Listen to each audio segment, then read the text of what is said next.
નમસ્કાર, હું છું પ્રજાની સાથ અને ગુજરાતની વાતમાં આપણું સ્વાગત છે. શરૂઆત મુખ્ય અને વિશેષ સમાચારો પર. ગુજરાતમાં 1 લાખ કરોડનું મોટું રોકાણ આવ્યું. ગ્રીન હાઇડ્રોજન પ્રોજેક્ટથી લાખોને રોજગારી મળશે. આ મુદ્દે ચર્ચા વિસ્તારથી કરીશું. જીપીસીપીમાં 62% જગ્યા ખાલી હોય તો ગુજરાતમાં પ્રદૂષણ અંકુશમાં ક્યાંથી આવે? ગુજરાત પોલ્યુશન કંટ્રોલ બોર્ડમાં મંજૂર કરાયેલી 62% જગ્યાઓ ખાલી. જુઓ માહિતી વિસ્તારથી.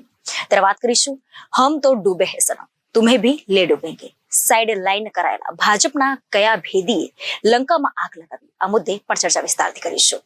ગુજરાત ભાજપમાં હાલ અંદરના જ રૂપાલાની આગ ભડકાવી રહ્યા છે. આ મુદ્દે પણ ચર્ચા વિસ્તારથી કરીશું.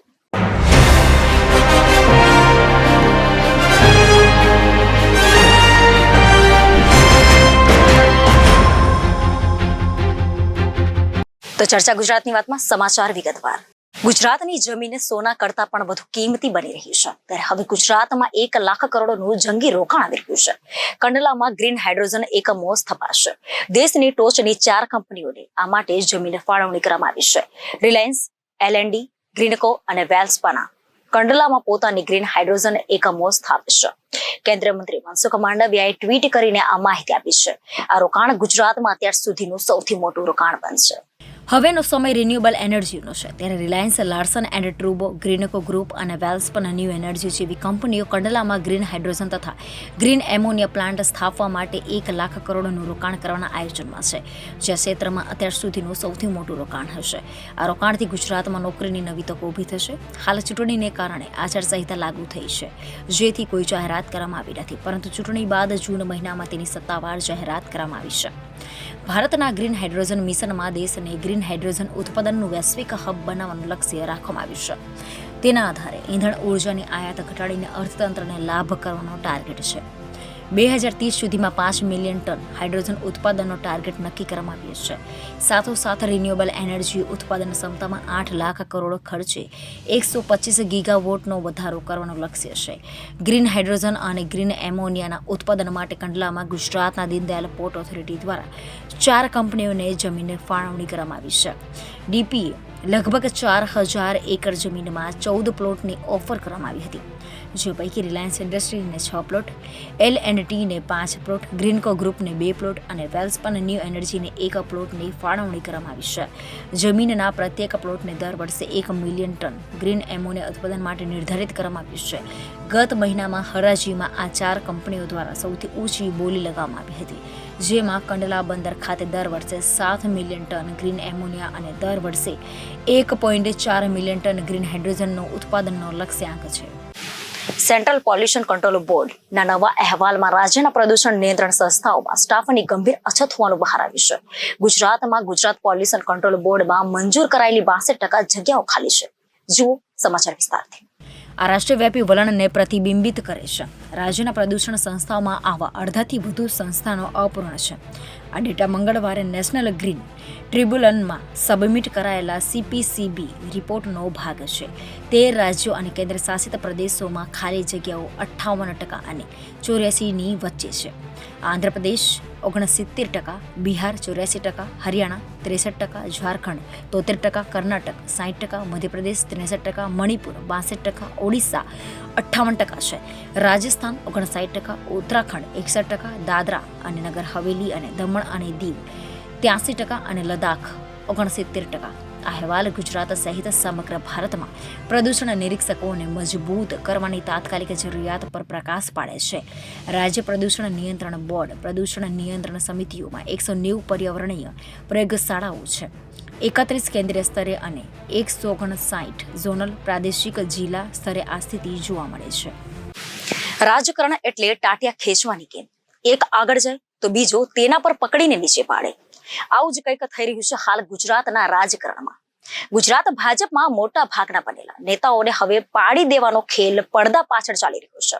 ચર્ચા છે કે રૂપાલાનો વિવાદ પણ ભાજપના આંતરિક ખટારગાનું પરિણામ છે. કેન્દ્રીય મંત્રી પરસોત્તમ રૂપાલા સામે ઉભો થયેલો વિરોધ કેમ કરીને શાંત નથી થઈ રહ્યો?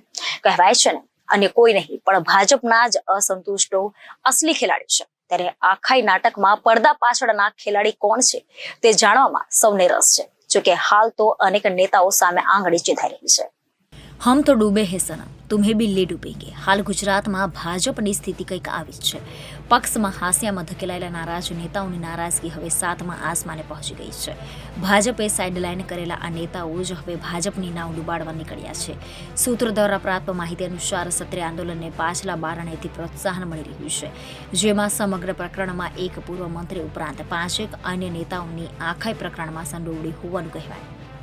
હાલ ગુજરાત ભાજપમાં ઘર કા ભેદી લંકા ઢાળ જેવી સ્થિતિ છે। લાખ પ્રયાસો છતાં પણ ક્ષત્રિયો માનતા નથી। રૂપાલાએ 2 વાર તો માફી માંગી, પણ હવે ત્રીજી વાર માફી માંગવાનો મૂડમાં ક્ષત્રિયો આવી ગયા છે।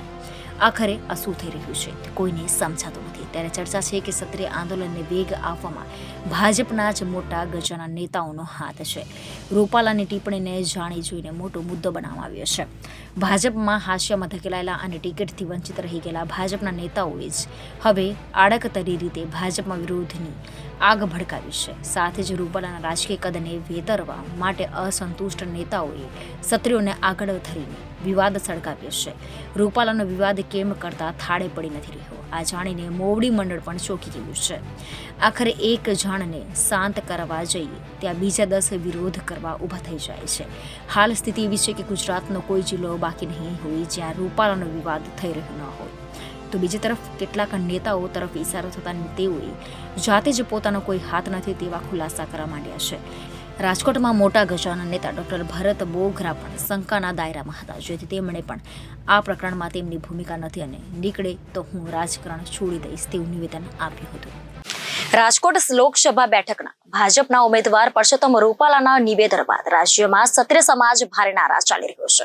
તેના વચ્ચે ગાય આધારિત પ્રાકૃતિક ખેતી શિબિરમાં પરસોત્તમ રૂપાલાએ હાજરી આપી હતી અને લોકોને સંબોધન કર્યું હતું।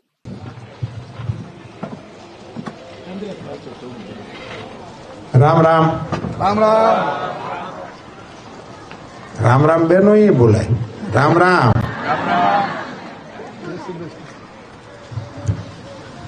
किसान गौशाला ना कार्यक्रमમાં મંચ પર બિરાજમાન ને જેમાં યજમાન છે ભાઈ ચંદ્રેશભાઈ, જે આ આખી તપશ્ચર્યા એમની એને કારણે આ ગૌશાળા અહીંયા આવી સરસ પ્રવૃત્તિ અહીં ચાલે છે। ભારત સરકારના પશુપાલન મંત્રી તરીકે હું એમને અભિનંદન આપું છું અને ધન્યવાદ। અથિરિયા સાહેબ, અમારા ભાઈ મિત્તલભાઈ, મારી સાથે આવેલા સૌ આગેવાનો, આપ સૌ ભાઈઓ અને બહેનો, મિલેટ મહોત્સવ અને ગાય માતાના દર્શન એટલે મને તો આ સિઝનમાં આવા આશીર્વાદ અપાવવા માટે હું ચંદ્રેશભાઈનો આભારી છું। એમણે ફાટક ખોલ્યું અને જે માતાજીઓ નીકળી હતા ગેટમાંથી જોવાની મજા આવી ગઈ।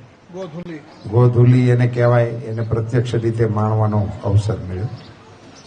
અહીંયા તેઓ ગાયની સેવા કરે છે એ એક વિષય છે, પણ ગૌમૂત્ર અને ગોબરમાંથી જુદી જુદી દવાઓ બનાવી અને ખેતીને પ્રોત્સાહન આપવા માટેનું જે કામ કરે છે એ સૌથી અગત્યનું છે। મેં ભારત સરકારના મંત્રી તરીકે આજે પહેલી વખત સાંભળ્યું કે હું ગૌમૂત્રનું અહીંયા ટાંકા ભરી અને સ્ટોક કરું છું, આવી વાત મેં પહેલી વહેલી સાંભળી। અને અત્યારે એમની પાસે 2.5 લાખ લીટર ગૌમૂત્રનો સ્ટોક છે। આ હું માનતો નથી કે અત્યારે દેશમાં કોઈની પાસે હોય એમને, એટલે દેશમાં અત્યારે હું નથી માનતો કોઈની પાસે હોય। હવે આ ચીજની જ્યારે દુનિયાને ખબર પડશે, અને હવે પડી ગઈ છે, તમારી જાણ માટે કે આપણા જગતગુરુ કોઈમ્બતુરવાળા જગ્ગી સ્વામી એમણે મોટરસાયકલ ઉપર આખી દુનિયાની યાત્રા કરી હતી ગયા વર્ષે। એમનું ટાઇટલ હતું સેવ the soil. Save the soil નામના ટાઇટલથી આખી દુનિયામાં ફર્યા। એનો આશય હતો કે જમીન હવે કસ વગરની થઈ ગઈ છે, અને કસ વગરની જમીન થઈ જાય અને એમાંથી ઉત્પાદન આવતું બંધ થઈ જાય તો દુનિયા ભૂખે મરે। ફેક્ટરીમાંથી તમારે જોતું હોય એવું મશીન નીકળે, કાપડ નીકળે, દવા નીકળે, પણ એમાં બાજરો ન નીકળે, એ ખેતરમાંથી જ નીકળે। એ જો બંધ થઈ જાય તો આટલી મોટી વસ્તીના ભરણ પોષણના ઇસ્યુ ઊભા થાય। એટલા માટે જમીનને સુધારવી જોઈએ। એને માટે એને આખી દુનિયાની યાત્રા કરી, આખી દુનિયાએ એને સપોર્ટ કર્યો. વિકસિત દેશો એ રસ્તામાં આવ્યા હતા, અમેરિકા, જર્મન, જાપાન, આ બધા આવ્યા હતા, પણ એને જવાબ કોઈ એ નહોતો આપ્યો. સેવ ધ સોઇલ પણ કેવી રીતે? પ્રશ્ન છે, અમે તમારી સાથે છીએ એવું બધાએ કીધું, તમારી વાત સાચી છે એવું બધાએ કીધું, પણ એનો ઉકેલ શું છે એ કોઈ દુનિયાના કોઈ લોકોએ કહ્યો નહોતો. મારે આપની આ કિસાન ગૌશાળાના મંચ ઉપરથી ખૂબ નમ્રતાથી કહેવું છે કે એનો ઉકેલ માત્ર આપણી દેશી ગાયના છાણ અને મૂત્રમાં છે.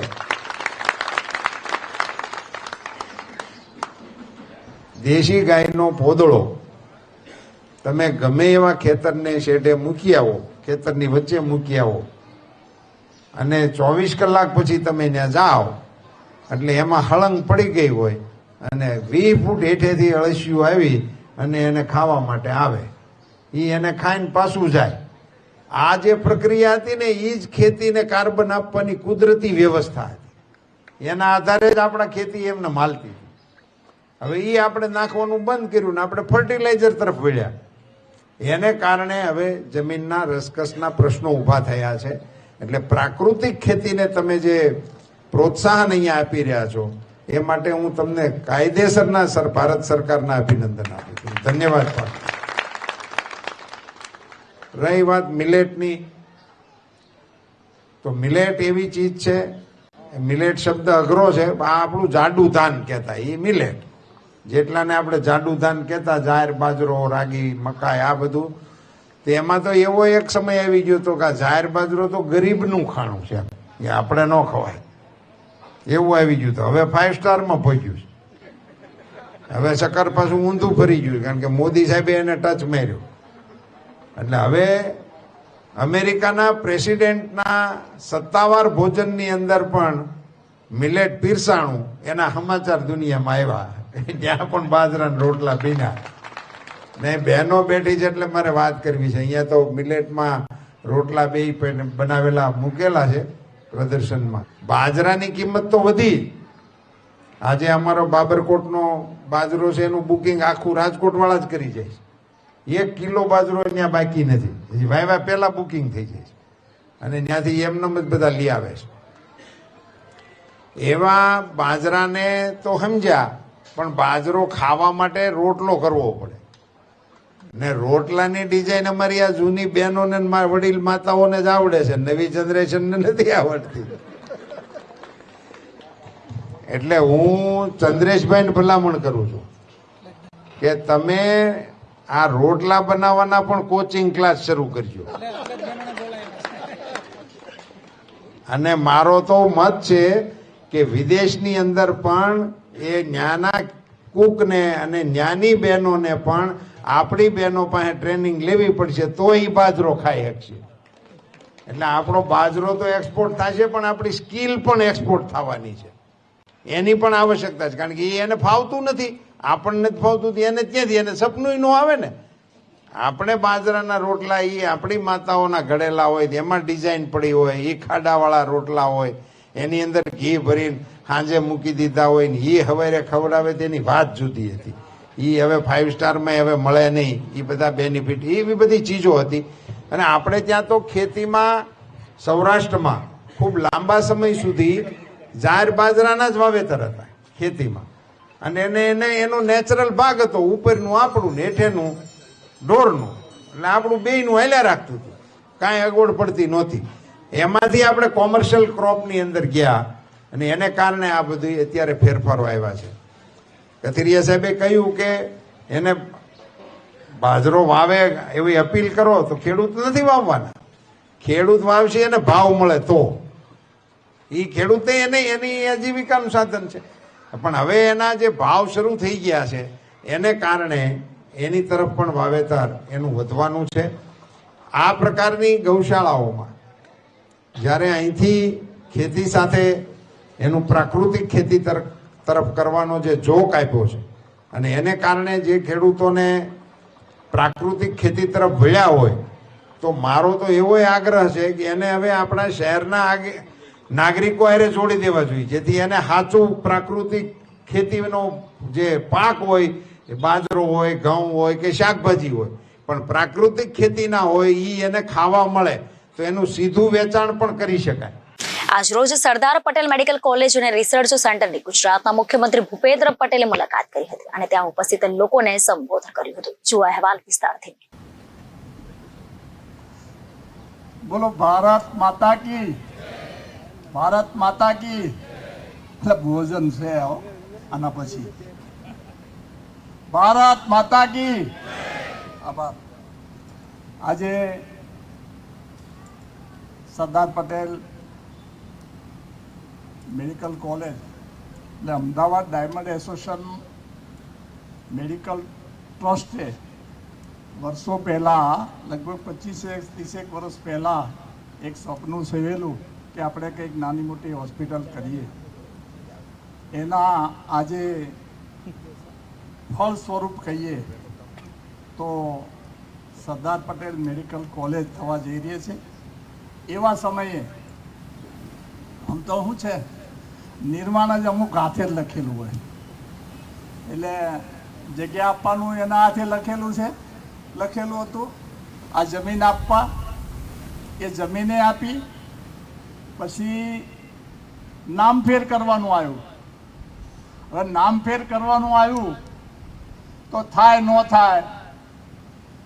હવે જ્યાં દાદા બેઠા હોય ત્યાં ન થાય એવું કઈ શક્ય જ નથી. એટલે નામ ફેરે થયું મેડિકલ ટ્રસ્ટના નામે. અને એ પણ કેટલું, જે કદાચ 2-3 વર્ષે આ જગ્યા મળી ને અને નામ ફેર કરવામાં દાદા બેઠા હતા એટલે 15 દિવસમાં જ થઈ ગયું. એ પણ એમના હાથે જસ લખાયેલો છે. મેડિકલ કોલેજ થવાનું હોય એમાં કંઈક નિર્માણ કોઈ માણસ નિમિત્ત હોય. જો હોસ્પિટલ હોય, કોઠિયા હોસ્પિટલ, તો ત્યાં પણ 600 બેડની જગ્યા જોઈએ. હવે 600 બેડ કરવા માટે અત્યારે તો 300 બેડ છે. 300 બેડ માટે બીજી જગ્યા જોઈએ. તો અગાઉના સમયમાં જ્યારે 20 કે 25 વર્ષ પહેલાં જે 40% જમીન કપાયેલી હતી એમાંય 30% પાછી આપવાનું શ્રેય પણ દાદાના હાથે જાય. હવે એ 30% જો પાછી ના આપ્યું હોત તો હોસ્પિટલ 600 બેડ થાય નહીં. એટલે 600 બેડ ના થાય તો મેડિકલ કોલેજ ના થાય. એક જ જગ્યાએ 600 બેડ હોવા જોઈએ. એ પણ એમને જસ લીધો. એવા આપણી વચ્ચે આજે મેડિકલ કોલેજ માટે વાતમાં અમને એમ હતું કે શું થશે, આવશે નહીં આવે. એક દિવસ કહ્યું કે દાદા આવું, અમે એક દિવસ 11 તારીખ નક્કી કરી ભૂમિપૂજન. તો કહું ભૂમિપૂજન તમે પતાવી દેજો પણ હું તમારા સ્ટેજ પ્રોગ્રામમાં આવીશ. એટલે એ પણ એના હાથે. એટલે એવા સરળ અને મૃદુ સ્વભાવના, મક્કમતાથી કોઈ નિર્ણય લેવા હોય એવા આજના ગુજરાતના મુખ્યમંત્રી અને ગુજરાતના પનોતા પુત્ર ભાઈ ભૂપેન્દ્રભાઈ પટેલને આવકારું છું. સાથે સાથે કેન્દ્રીય મંત્રી ભાઈ, એટલે મને કહેતા ગૌરવ થાય કે આ દેવુસિંહ હવે કેટલો કોન્ફિડન્સ વાળો. આજ કહેવામાં વાંધો નહીં ભાઈ, દેવુસિંહ આજે હવે કંઈ વાંધો ન. હવે કેટલો કોન્ફિડન્સ વાળો છે. વિધાનસભામાં મારી જોડે બેસતા હતા એક જ સીટ ઉપર. જ્યારે એ દિવસ પૂરો થયો વિધાનસભાનો, ત્યારે વિધાનસભાના આગળ ટેબલ ઉપર એક નામ લખી મૂકેલી હોય, એક કાપલી. એ કાપલી એને ખેંચી લીધી. મેં કેમ એટલે કાઢી લીધું? તો કે હવે હું સાંસદ બનીને આવીશ. હવે એને હજી 1.5 વર્ષની વાર હતી. હવે આવો કોન્ફિડન્સ વાળો દેવુસિંહ આપણી વચ્ચે છે, એમને આવકારીએ છીએ. ભાઈ હસમુખભાઈ પટેલ મારા વર્ષોથી મિત્રો, ધારાસભ્ય હતા ત્યારે પણ સાથે ફરવા જવાનું થાય. અને હવે ફરીને મારો આ વખતે મેં કીધું નથી મને જોઈન્ટ કરી દો, પણ ફારીને પાછળથી અમિતભાઈ અમારા અહીં પ્રમુખ બેઠા છે એને કહીને કે ના બાપાને આ આર્થિક જવાબદારી સોંપો. એટલે મેં કીધું શું થશે? એટલે કે હવે સુરેન્દ્ર કાકા અને ધર્મેન્દ્રભાઈ કે કોઈ ચિંતા ના કરો, તમે તારી જવાબદારી લઈ લો. એટલે મેં તો અમુક તો તમારા લોકોનો ભરોસે લીધી છે. સાથે ભાઈ દિનેશ મકવાણા, એટલે હસમુખભાઈને આવકારું છું. સાથે સાથે દિનેશભાઈ મકવાણા એટલે એક આપણા વિસ્તારનો જે ખરેખર ભારતીય જનતા પાર્ટી કાર્યકર્તા તરીકેની જેને ટિકિટ મળી હોય તો એનું નામ દિનેશ મકવાણા છે. અને મેં એને જ્યારે અભિનંદન આપ્યા કે ભાઈ દિનેશ અભિનંદન, મને કે ગમે ત્યારે ફોન કરજો, તમારો દિનિયો જ છું. એટલે આજે તો દિનેશભાઈ હવે સંસદ સભ્ય થઈ જ ગયો, સમજી લો ને.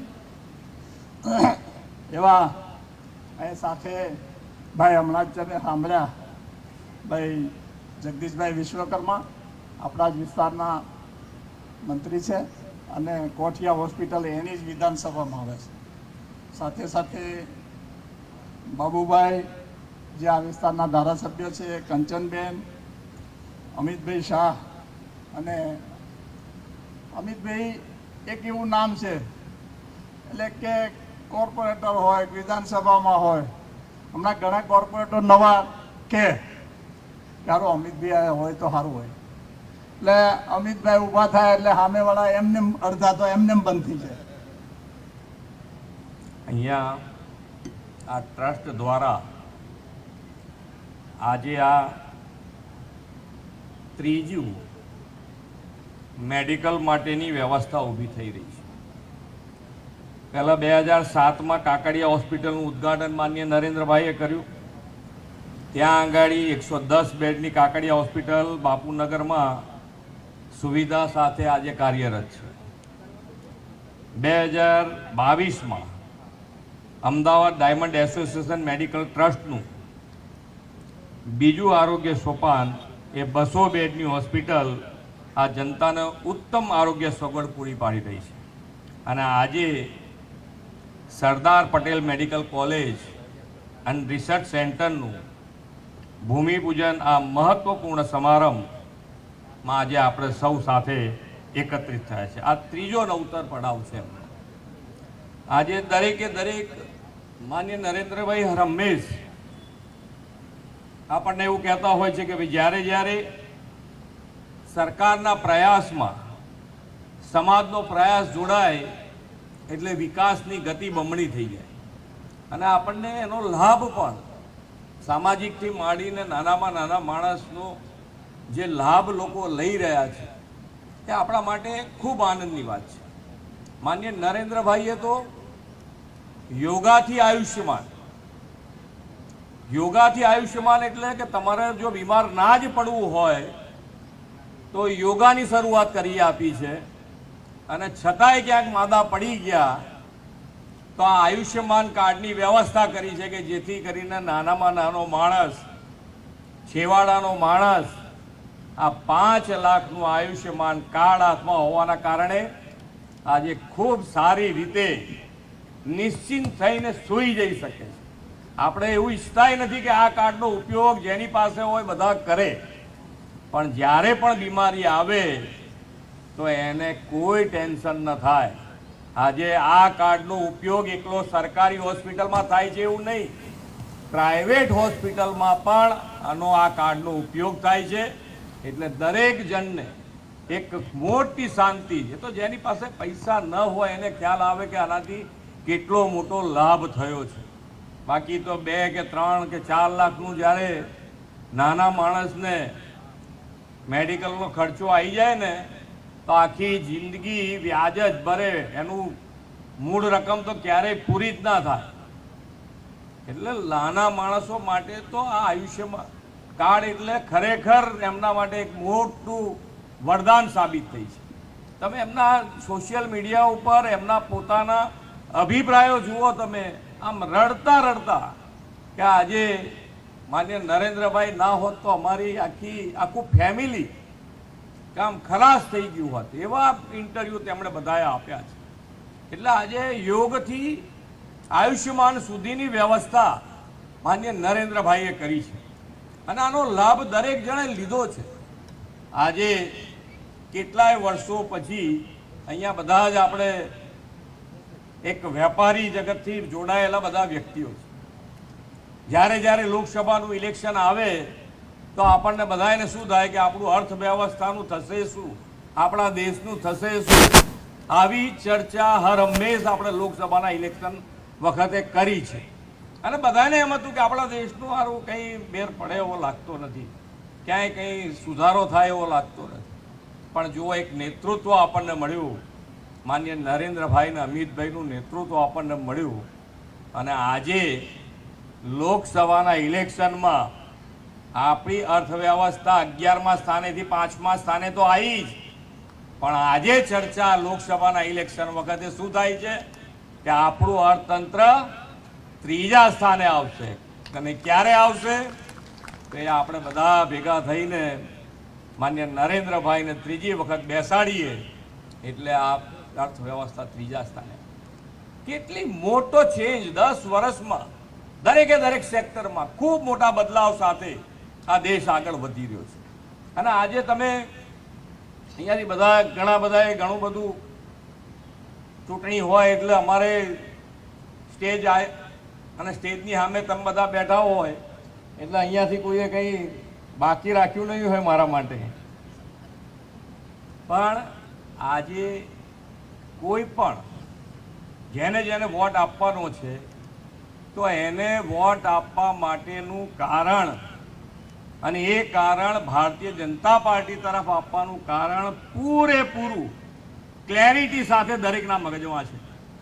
આ બહુ મોટી સ્થિતિ, કેટલાય વર્ષો પછી તમે આજે દરેક જણ 400 પાર સાથે માન્ય નરેન્દ્રભાઈને બેસાડવાની તૈયારી કરી. કેટલા વખત પછી ક્લેરિટી સાથે આ ઇલેક્શન લડાઈ રહ્યું છે કે ભાઈ હવે આપણે માન્ય નરેન્દ્રભાઈને 400 પાર સાથે બેસાડીશું. 10 વર્ષનું તો છે જ હિસાબ, 10 વર્ષમાં જે કર્યું એ બધું છે. સાથે સાથે હવે આવનાર 25 વર્ષમાં આપણે શું કરવાનું છે, વિકસિત ભારત અને વિકસિત ભારત માટે વિકસિત ગુજરાત અને વિકસિત ભારતનો રોડ મેપ પણ આજે તૈયાર છે. આ રીતે કામ કરતા નેતૃત્વ સાથે આપણે આગળ વધી રહ્યા હોઈએ ત્યારે આપણા બધાની ફરજ છે કે 100% વોટિંગ થવું જોઈએ.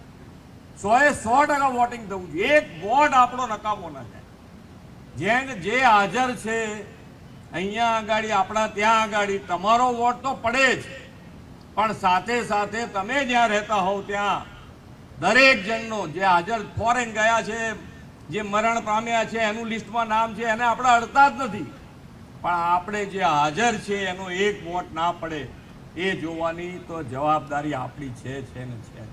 આપણે બધાએ 100% વોટિંગ કરીએ અને આ ઇલેક્શનમાં ક્લેરિટી સાથે જે આપણા બધાના મગજમાં છે, ભારતીય જનતા પાર્ટી ઉપર રોજ બરોજ ભરોસો વધતો ગયો છે અને એ ભરોસો વધતો ગયો છે અને ભારતીય જનતા પાર્ટીનો વોટ શેરિંગ પણ વધતો ગયો.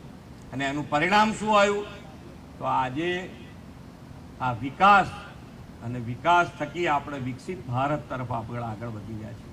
ત્યારે આપણે સૌ સાથે મળી અને આગળ વધીએ. આ સામાજિક સેવા આ ટ્રસ્ટ દ્વારા જે થઈ રહી છે એમાં આપણે તો આ હોસ્પિટલ હોય એટલે તો મેં પહેલાં કીધું કે ભાઈ આપણે એવા તો કોઈ ના કે ફૂલ ધમધોકાટ ચાલે એવું આપણે આશીર્વાદ નહીં, પણ અહીંયા જે સ્ટુડન્ટો તૈયાર થાય અને એ સેવાનું કામ ખૂબ સારી રીતે કરે એ જ અભ્યર્થના. ભારત માતા કી જય, વંદે માતરમ, જય જય ગરવી. માનનીય મુખ્યમંત્રી શ્રી, આપની અનેક ઘણી શુભેચ્છાઓ, આપના પ્રોત્સાહનપૂર્ણ શબ્દો અને આપની માનક ઉપસ્થિતિ માટે આવો ફરી એકવાર ખૂબ તાળીઓ સાથે માનનીય મુખ્યમંત્રી શ્રીને આપણે આભાર વ્યક્ત કરીએ. હવે આજની આ અભૂતપૂર્વ વેળા જે આપણા મેડિકલ કોલેજ અને research centre, Sardar Patel medical college and research સેન્ટરનું જે તકતી અનાવરણ છે તે થવા જઈ રહ્યું છે. વલ્લભભાઈ કાકડિયા, દેવસિંહજી ચૌહાણ, શ્રી હસમુખભાઈ પટેલ, શ્રી દિનેશભાઈ મકવાણા, શ્રી કૌશિકભાઈ, મેયર શ્રી બાબુભાઈ પટેલ, કંચનબેન રાદડિયા, પાયલબેન કુકરેણિયા, ગોરધનભાઈ ઝડફિયા, આપ સૌને વિનંતી કે આ ક્ષણમાં આ આપણી સૌનું સપનું છે, આપણી શુભેચ્છા વગર ન જાય. ખૂબ તાળીઓ સાથે આ ક્ષણને આપણે વધાવીએ, જેથી કરીને હવે ગુજરાતની વાતમાં લઈએ વિરામ. વધુ સમાચારો માટે જોતા રહો જનાદેશ ન્યૂઝ. નમસ્કાર.